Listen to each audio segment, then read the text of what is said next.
제가 받았던 월급은 당시 퇴사할 때 퇴 전 400만 원 정도 받았고 그 해에 나왔던 성과급이 한 1,500만 원 정도를 받았던 것 같습니다. 처음 입사했을 때는 좀 꿈만 같았죠.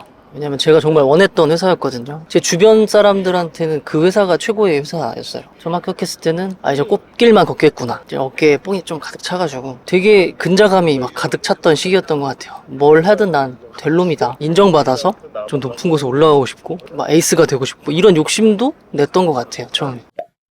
퇴사 이유가 어떻게 되셨나요? 뭐 여러 가지 복잡한 그런 에피소드들이 있었는데 제 위로 선임과 상사분이 계셨는데 그분들이 어떻게 비슷한 시기에 다른 데로 인사 이동이 되신 거예요. 역할과 제 업무를 제대로 수행하지 못하는 상태에서 새로운 분들이 들어오긴 했지만 그분들도 일을 제대로 모르시는 상태였어요. 당시에 저는 막내급이라서 막내가 해야 되는 잔업들도 해야 되는데 거기다가 이 상사분이 선택해야 되고 결정해야 되는 일들까지도 저한테 갑자기 업무들이 밀려오면서 물리적으로 제가 처리할 수 없는 업무들이 계속 쏟아지다 보니까 부담이 너무 커졌던 것 같아요. 나 지금 업무가 너무 많고 부담이 되니까 좀 도와주세요. 못하겠습니다 라고 말을 했어도 됐을 텐데 그때 제가 무슨 자존심이었는지 뭔가 신입사원이지만 나는 해내는 걸 보여줄 거야. 맞아요. 뭔가 야망이 있었던 것 같아요. 계속 하나 둘씩 그 업무들이 쌓여가는데 그거를 처리하지 못하고 회사 가는 것 자체가 좀 부담이 되셨을 것 같아요. 이제 퇴사하기 직전에는 공황장애처럼 증상이 나타났어요. 내가 이거를 소화할 수 없겠다라는 생각이 드니까 일단 회사 가는 것 자체가 좀 두려워지고 전화를 받으면 제가 좀 벌벌 떨면서 전화를 받고 있거나 정신적으로도 내가 내 모습을 잃어가고 있는 것 같은 거예요. 여기서 더 다니다 보면 진짜 몸도 마음도 좀 병들 수도 있겠다 이런 생각이 들어서 퇴사를 선택하게 됐습니다. 제가 이제 20대 초반에 뉴질랜드로 워킹홀리데이를 1년 다녀왔었는데 그때 막연하게 나중에 기회되면 이 나라에서 살아보고 싶다라는 정말 막연한 꿈을 갖고 있었거든요. 뉴질랜드 가서 살자. 그래서 이민을 준비하기로 결심을 했어요. 갑자기요? 네. 근데 마음속으로 담아는 두고 있었지만 오랜 기간 동안 내가 꿈꿔왔던 삶인 거죠, 그게. 그렇죠. 근데 그게 현실로 이루어질 거란 기대는 안 했고 그냥 기회되면 언젠가 살아보고 싶다였는데 고민할 생각도 못 했던 것 같아요. 근데 힘든 현실을 벗어나서 내가 해보고 싶었던 걸 해봐야겠다. 뭔가 해방감을 느끼고 싶었기 때문에 그 생각하셨을 때 어느 정도 현실 가능성 있다 라고 생각이 드셨던 거예요? 사실상 현실 가능성은 크게 따지지 않았던 게 제가 긴 시간 방황했던 이유인 것 같아요. 뉴질랜드는 바로 가진 않았고요. 제가 또 충동적으로 세계 여행을 떠나게 됩니다. 갑작스럽게 퇴사를 하고 시간과 돈과 여유가 생기니까 일단 뉴질랜드는 갈 건데 언제- 가기 전에 네. 일단 먼저 세계를 난 경험해야 된다. 답답한 회사 생활을 박차고 나와서 내가 살고 싶은 대로 내가 원하는 삶을 사는 그런 좀 멋있는 사람이 되고 싶다고 막연히 생각했던 것 같아요. 거의 계획 없이 그냥 가고 싶은 대로 그냥 머물고 싶으면 머물고 그런 여행을 7개월 동안 했었는데 인스타 올리면은 진짜 부럽다. 다들 이렇게 그렇죠. 댓글 달고. 네, 응원해주고 맞아요. 나도 너처럼 살고 싶었는데 이런 댓글 달리면 그 모습에 도취돼서 현실은 계속 지금 내가 모아놓은 돈을 까먹고 있고 내가 지금 갖고 있는 시간을 까먹고 있었음에도 여행했을 때 당시에는 그냥 마냥 좋았던 것 같아요. 그때는 불안함이나 이런 것보다는 내 의지대로 잘 살고 있구나 라고 생각을 했었죠. 근데 이제 그 이후에 돈이 떨어지니까 당장 뉴질랜드를 못 가게 된 상황이 된 거예요. 그래서 어떡하지 하다가 워킹홀리데이를 가면 거기서 돈도 벌 수 있고 또 영어도 공부할 수 있고 내가 어차피 이민을 갈 거니까 해외 생활에 적응도 할 수 있겠구나 라는 생각으로 호주로 이제 또 훌쩍 떠나버립니다. 거기서 또 일도 하고 사람도 만나고 영어 공부도 하면서 지냈는데 호주에서 한 1년 정도 지나면서부터 조금 불안함이 생겼던 것 같아요. 내가 어렸을 때 겪었던 해외 생활이랑은 조금 다른 거죠. 여기서 내가 평생 살 수 있을까라는 관점으로 1년을 지내보니까 여기도 다를 바가 없구나 사실상. 또 제가 일을 좀 몸을 쓰는 일을 했어요. 험한 일을 하다 보니까 몸도 좀 안 좋아지고 건강에 좀 문제가 생기고 이러면서 점점 주변에 내 가까웠던 사람들이 그리워지더라고요. 그때 이제 다시 돌아가야겠다는 생각을 했던 것 같아요. 진로에 대한 고민을 좀 많이 했었죠.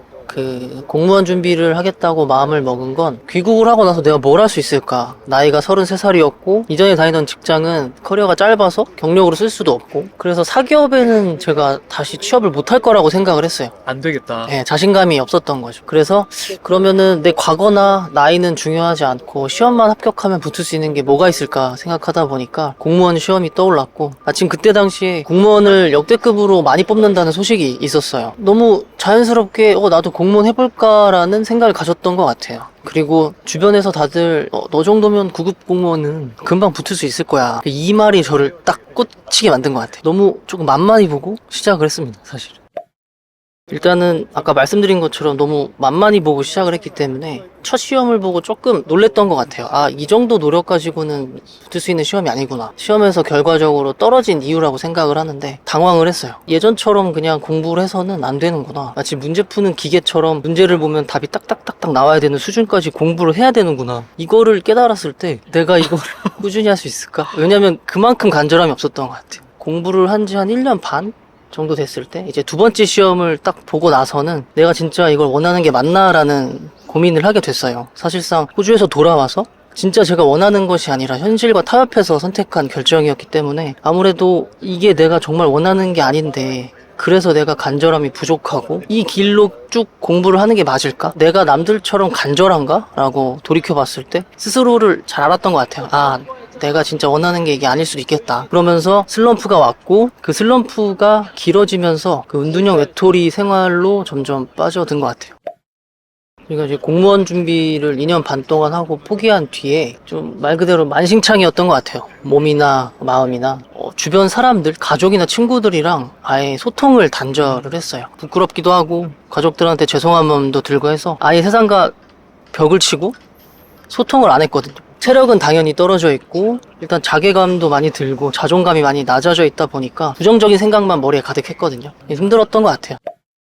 이대로만 가만히 있으면 계속 집에만 있을 것 같은 거예요. 예전에 은둔형 외톨이 생활했던 것처럼. 그래서 뭐라도 해야겠다는 생각으로 일단 아르바이트를 시작을 했습니다. 그냥 단순히 몸 쓰는 일이었거든요. 그런 일이라도 하면서 조금의 수입이 생기니까 큰 돈은 아니었지만 조금씩 경제적으로 수익이 들어오니까 마음의 여유가 생기고 작은 성과들인 거죠, 사실. 가만히 있지 않고 내가 뭐라도 해서 돈을 버는구나 이런 생각이 드니까 조금씩 그때부터 자존감이 회복이 된 것 같아요. 그리고 제가 건강관리를 못했다 보니까 체력이 너무 안 좋아져 있어서 운동을 억지로라도 시작을 했어요. 몸이 일단 체력이 없고 에너지가 없으니까 그중에 가장 제가 운동을 하면서 효과를 크게 본 건 달리기였습니다. 불안하고 우울할 때 몸 힘들게 뛰다 보면 잡생각이 사라지거든요. 뇌가 디스크 조각몽한 것처럼 정리가 돼요. 맞아. 좀 그 몸이 상쾌한 게 아니고 머리가 상쾌해지는 기분을 많이 받았어요. 달리기를 하면서 진짜 자존감이 많이 회복됐고 우울함이나 불안함도 많이 해소가 됐고 유튜브를 하루 종일 보다 보니까 정말 더 이상 볼 컨텐츠가 없는 거예요. 근데 그러다가 우연히 저처럼 비슷한 상황에서 우울증을 겪으시고 그거를 이제 극복해내서 세상 밖으로 나가시는 분의 채널을 알게 되면서 그 영상을 봤는데 너무 공감이 되는 거죠. 저는 저만 이렇게 힘들고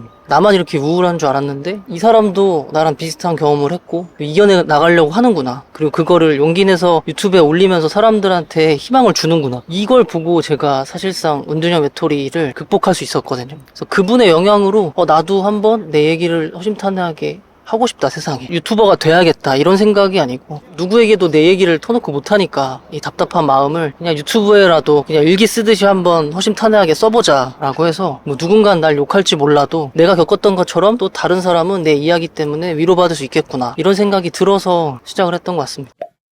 저는 제 영상을 보고 저를 욕하거나 비난하는 사람들이 많을 줄 알았는데 의외로 저를 응원해 주시고 저랑 비슷한 사연을 갖고 계신 분들이 공감이 된다, 위로가 된다, 고맙다 이런 댓글들을 많이 달아주시면서 그런 걸 보고 많이 위로가 되고 거기에다가 가끔씩 저한테 제안이 오거든요. 뭐 광고 제의라든지 아니면은 인터뷰를 요청해 주시는 분도 계신데 별로 사소한 일일지 모르겠지만 저한테는 그런 뭐 광고 제안이라든지 댓글 하나하나가 엄청 소중했거든요. 제안을 해주신다는 것 자체가 내 이야기를 했을 뿐인데 누군가에게 가치를 줄 수 있는 사람이라는 걸 뭔가 증명받는 기분이었어서 이게 그냥 단순히 취미가 아니고 누군가에게 의미가 있는 일이 될 수 있구나라는 걸 깨달으면서 자존감도 많이 올랐던 것 같아요.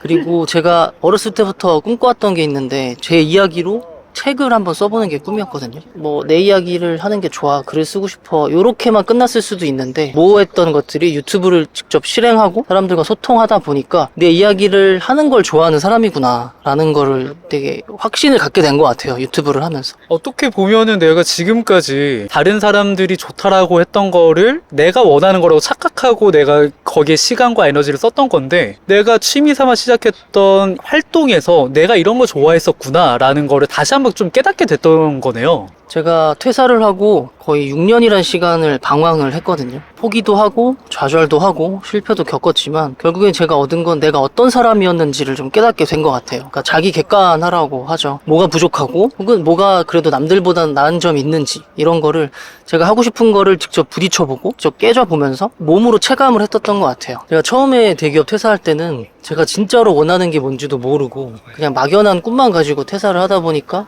6년이란 시간 동안 길게 방황을 했다고 생각을 하거든요. 근데 지금은 유튜브를 하면서 내가 진짜 뭘 원하는지 알게 되고 그리고 내가 하고 싶은 거에 대한 확신이 생기다 보니까 지금도 백수지만 그때처럼 불안하지 않고 오히려 지금 내가 잘할 수 있는 거 하고 싶은 걸 어떻게 활용해서 나를 더 표현할 수 있을까 이런 고민을 하고 있어요. 그래서 지금은 오히려 백수인 지금이 기회다라고 생각을 하고 있거든요. 이런 게 저한테 자존감을 올릴 수 있는 되게 큰 계기가 되는 것 같아요. SNS에는 너무 대단하신 분들 그리고 딱 봐도 특별해 보이고 멋있어 보이는 분들이 많아서 나는 이렇게 멋있지 않고 특별하지 않은데 내 이야기가 과연 사람들한테 통할까 이런 고민을 많이 하실 것 같거든요. 저도 처음 유튜브를 시작하게 된 게 제가 실패한 이야기 내 인생 망한 거 아닐까 라는 정말 우울한 이야기로 시작을 했는데 아무도 안 봐주실 줄 알았어요. 그리고 영상을 보더라도 구독도 안 해주실 줄 알았고 악플도 많이 달릴 줄 알았는데 제가 진솔하게 제 이야기를 덤덤하게 했더니 제 이야기 공감해 주시는 분들이 하나둘씩 모이시더라고요. 그러니까 중요한 거는 특별한 경험을 해서 특별한 이야기를 하는 게 아니고 자신만의 이야기를 쌓아가다 보면 그게 나중에 볼 때 자기만의 특별한 이야기가 되는 거더라고요. 내 이야기가 평범하고 재미없으면 어떡하지라고 고민하시지 마시고 그냥 본인이 어떻게 살아왔는지 그 묵묵하게 살아온 스토리를 꾸준하게 표현하다 보면은 분명히 사람들이 공감해 주시고 그거에 따라서 구독자 수도 오르고 더 SNS 하는데 자신감을 얻으실 수 있지 않을까. 여러분들도 만약에 유튜브를 고민하고 계신다면 내가 갖고 있는 사소한 경험이나 정보들도 충분히 컨텐츠가 될 수 있고 필요한 사람들이 분명히 있단 말이에요. 현필님의 경험도 필요한 분들이 있으셨던 거잖아요. 네. 세상은 나를 기다리고 있다라고 꼭 생각을 해보셨으면 좋겠어요. 내 경험과 노하우가 필요한 사람들은 나를 기다리고 있다. 그런 사람들을 위해서 나는 내 경험과 내 노하우를 컨텐츠로 공유를 해야 된다라고 생각을 하게 되면은 또 많은 게 바뀌는 것 같아요. 제가 항상 말씀드리는 건데 저는 대기업 퇴사한 걸 후회하진 않거든요. 근데 제가 후회하는 건 제대로 준비하지 않고 퇴사한 거를 후회를 해요. 지금 퇴사를 고민하고 계시는 분들이 있으면 일단 저처럼 회피성으로 도피하듯이 퇴사를 하지 않으셨으면 좋겠고요. 고민하면서 가장 중요한 건 내가 퇴사를 하고 나서도 그 다음 진로에 대해서 확신이 있는지 정말 내가 좋아하는 게 있고 원하는 일이 있는지에 대한 확신이 섰을 때 그 이후에 세부적인 계획을 세우고 준비를 하고 나서 퇴사하시는 거를 추천드립니다. 제가 글 쓰는 걸 되게 좋아해서 올해는 브런치라는 플랫폼을 통해서 글을 꾸준히 써보려고 하는데요. 제가 유튜브를 하면서 제가 힐링하고 제가 위로받은 경험도 있지만 제 이야기를 통해서 많은 분들이 공감해 주시고 또 위로받았다는 그런 경험을 해보니까 내 이야기로도 사람들한테 힘을 줄 수 있고 위로 줄 수 있구나라는 걸 깨닫게 됐어요. 앞으로는 제 이야기를 글을 통해서 좀 더 많은 분들한테 전달하고 싶다. 제 이야기를 차곡차곡 모아가다 보면 언젠가 기회가 닿아서 그 이야기로 책을 낼 수 있지 않을까라는 생각이 들어서 일주일에 한 편 이상씩 브런치에 글을 써야겠다라는 게 제 목표입니다.